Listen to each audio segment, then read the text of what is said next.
اگر آپ چاہتے ہیں کہ آپ کا گھر سکون کا گہوارہ بن جائے اور آپ کے گھر میں سکون اور برکت ہو اور آپ کی اولاد نیک اور صالح بنے، آپ کے خاندان بہتر سے بہترین بنے، تو قرآن مجید میں اللہ رب العزت نے ایک دعا ذکر فرمائی ہے، اور اگر کوئی بندہ اس دعا کو پڑھے گا تو وہ بھی اس درجے تک پہنچ جائے گا۔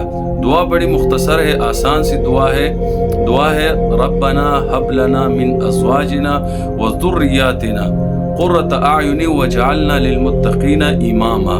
اب اس دعا کے ترجمے پر آپ غور کریں تو آپ کو پتہ اس سے لگ جائے گا کہ اس میں نے کیا مانگا ہے۔ ہمارے رب ہمیں ہماری بیویوں اور اولاد سے آنکھوں کی ٹھنڈک عطا فرما اور ہمیں متقی لوگوں کا امام بنا۔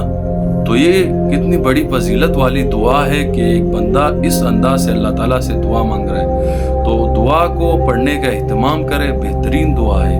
جزاک اللہ۔